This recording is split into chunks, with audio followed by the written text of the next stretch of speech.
हिंदी साहित्य के आधुनिक काव्य के छायावादी काव्यधारा के प्रमुख कवि सुमित्रानंदन पंत जी का जन्म 1957 में हुआ। वो अल्मोड़ा ज़िले के कसोली कस्बे में अपने पिता पंडित गंगादत्त पंत, जो जमींदार और कोसानी राज्य के कोषाध्यक्ष थे, धार्मिक व्यक्तित्व के कारण उन्होंने अपने पिता से शिक्षा व संस्कार प्राप्त किए। काशी से मैट्रिक और प्रयाग से म्योर सेंट्रल कॉलेज से उच्च शिक्षा प्राप्त की। वहीं शिवाधर पांडे के संपर्क के कारण उन्हें संस्कृत और अंग्रेजी काव्य से साक्षात्कार हुआ।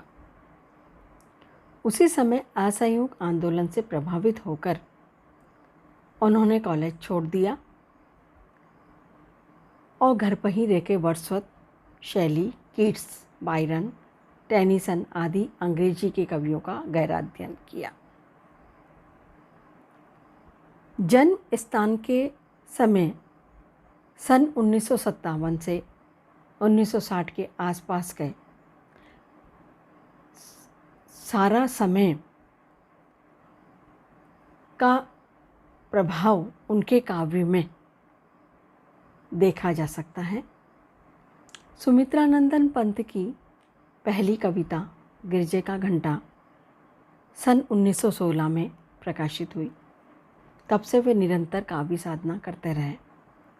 उनकी प्रमुख छायावादी कृतियों में उच्छ्वास सन 1977 में, ग्रंथि सन 1977 में, वीणा सन 1984 में, पल्लव सन 1985 में, गुंजन सन 1979। वीणा में संकलित कविताएं अत्यधिक मार्मिक व सौद्देश्यपूर्ण है। सुमित्रानंद पंत जी प्रकृति के सुकुमार चितेरे कवि हैं। प्रकृति के सदर, मधुर, मनोरम रूप पंत जी की कविताओं में उल्लसित कर देते हैं। कवि के जन्मभूमि के प्राकृतिक सौंदर्य का प्रभाव अल्मोड़ा उनकी कविताओं आंसू की बालिका, पर्वत प्रदेश में पावस में झलकता है। उनकी बादल और छाया कविताएं कल्पना के सौंदर्य से मंडित हैं। छाया को देखकर कवि को दमयंती की स्मृति हो आती है। कहो कौन तुम दमयंती सी, इस तरु के नीचे सोई, त्याग गया क्या तुमको अली नलसा निष्ठुर कोई। प्रकृति प्रेम के साथ कवि में आदर्शवाद भी है। परिवर्तन कविता यथार्थ की क्रूरता से गुजरती हुई अरविंद दर्शन के सर्ववाद में समाप्त होती है। एक तारा, नौका विहार पंत की दार्शनिक कविताएं हैं। पंत की सौंदर्य भावना और कल्पना का प्रसार प्रकृति और जीवन के सुकुमार रूपों की ओर अधिक रहा है। परिवर्तन में यद्यपि कठोर और भयाशुद्ध भाव है, किंतु उनका शमन कोमलता में ही किया गया है। प्रकृति के व्यक्त रूप में कवि की आसक्ति अधिक है, अतः छायावाद का रहस्य भाव उसमें कमी है। मौन निमंत्रण में पंत का रहस्यवादी भाव प्रकट हुआ है। इस कविता में अरूप अज्ञात सत्ता के प्रति विस्मय तथा जिज्ञासा का भाव है। पंत जी ने स्वयं पल्लव की भूमिका में भाषा, भाव, छंद, अलंकार आदि पर विचार प्रकट किए हैं।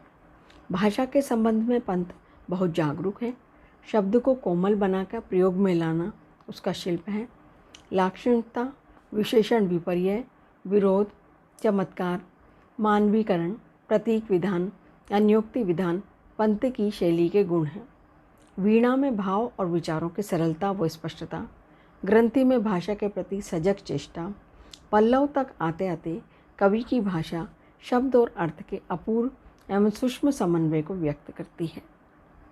गुंजन में व्यक्त सभी विशेषताएं कवि के व्यक्तित्व की और भी अधिक प्रौढ़ता की सूचक हैं। गुंजन के बाद कवि ने युगांत,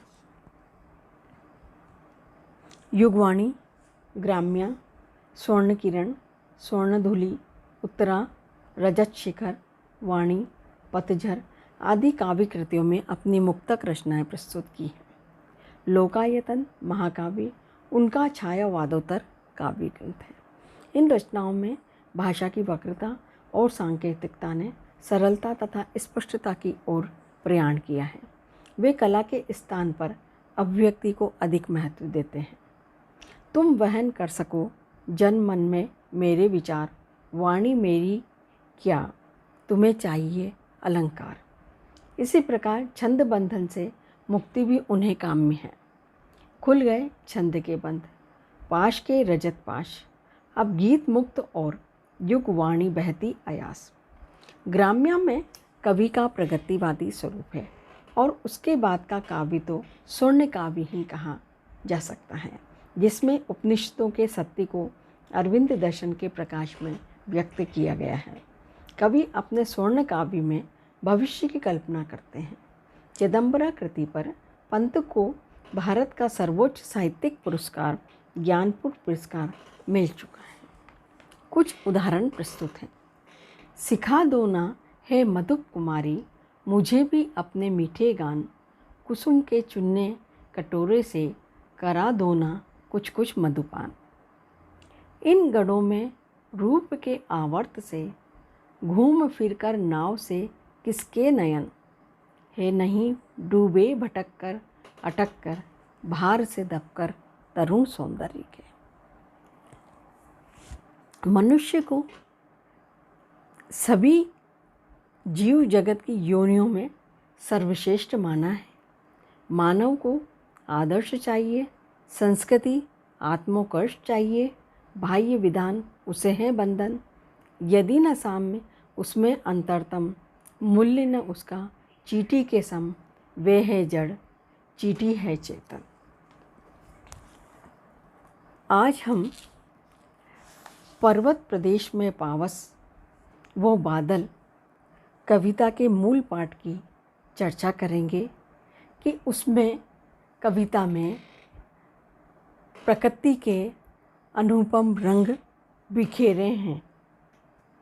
पर्वत प्रदेश में पावस, पावस ऋतु थी पर्वत प्रदेश, पल पल परिवर्तित प्रकृति वेश, मेखलाकार पर्वत अपार, अपने सहस्र दृक् सुमन फाड़, अवलोक रहा है बार बार, नीचे जल में निज महाकार, जिसके चरणों में पराताल, दर्पण सा फैला है वेला चाल।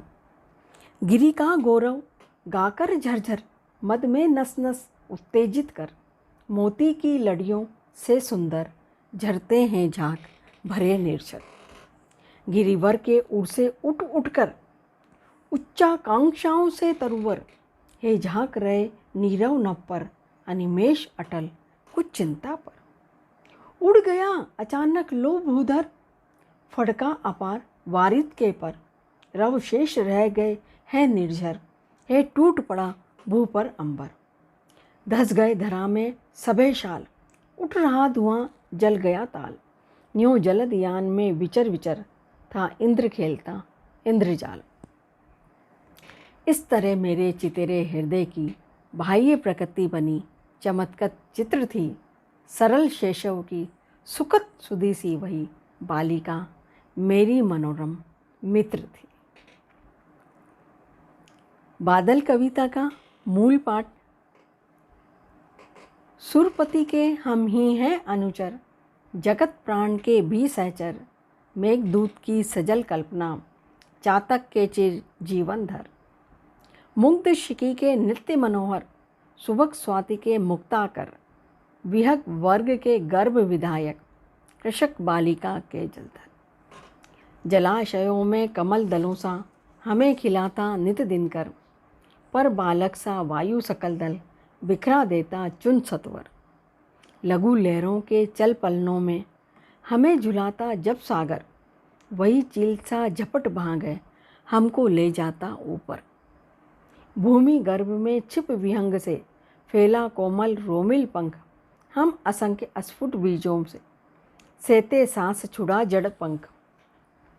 विपुल कल्पना से त्रिभुवन की विविध रूप धर भर नभ अंक, हम फिर कीड़ा कौतुक करते छा अनंत उर में निशंक। कभी अचानक भूतों का सा प्रकटा विकट महा आकार, कड़क कड़क जब हंसते हम सब थर्रा उठता है संसार। फिर परियों के बच्चों से हम सुबक सीप के पंख पसार, समुद्र पेरते शुचि ज्योत्सना में पकड़ इंदु के कर सुकुमार। बूंद बूंद दुति तारक दल तरलित तब के यमुना जल में शाम, हम विशाल जम्बाल जाल से बहते हैं अमूल अविराम। दमयंती सी कुमुद कला के रजत करों में फिर अभिराम, स्वर्ण हंस से हम मृदु ध्वनि कर कहते प्रिय संदेश ललाम। धूरा विद्युत दाम चढ़ा दुत इंद्रधनुष की कर टंकार, विकट पटह से निर्घोषित हो बरसा विषुकों सा आसार। चूर्ण चूर्ण कर व्रजायुध से भूधर को अति भीमाकार, मंदोन्मत वासव सेना से करते हम नित वायु विहार। व्योम विपिन में जब बसंत सा खिलता नव पल्लवित प्रभात, बहते हम तब अनिल स्रोत में गिर तमाल तम कैसे पात। उदयाचल से बाल हंस फिर उड़ता अंबर में अवदात, फेल स्वर्ण पंखों से हम भी करते दुत मारुत से बात। धीरे धीरे संचय से उठ बड़े अपयश में शीघ्र अछोर, नभ के उर में उमड़ मोह से फेल लालसा से निशिभोर। इंद्रजापसी व्योम भ्रकटी पर लटक मौन चिंता में घोर, घोष भरे विप्लव भय से हम छा जाते दुत चारों ओर। पर्वत के लघु धूल धूल से पर्वत बन पल में साकार, काल चक्र से चढ़ते गिरते पल में जलधर फिर जलधार। कभी हवा में महल बनाकर सेतु बांधकर कभी अपार, हम विलीन हो जाते सहसा विभव भूतिहीन से निस्सार। नग्न गगन की शाखाओं में फैला मकड़ी का सा जाल, अंबर के उड़ते पतंग को उलझा लेते हम तत्काल। फिर अनंत उर की करुणा से त्वरित द्रवित होकर उत्ताल, आतप में मूर्छित कलियों को जागृत करते हिमजल डाल। हम सागर के धवल हास्य हैं, जल के धूम गगन की धूल, अनिल फैन उषा के पल्लव, वारी वसन वसुधा के मूल। नभ में अवनी अवनी में अंबर, सलिल भस्म मारुत के फूल। हम ही जल में थल, थल में जल, दिन के तम पावस के तूल। व्योम बेली ताराओं की गति, चलते अचल गगन के गान। हम अपलक तारों की तृंदा, ज्योत्सना के हिम शशि के यान। पवन धेनु रवि के पांशुल श्रम, सलिल अनल के विरल वितान। व्योम पलक जल खग बहते थल, अंबुदि की कल्पना महान।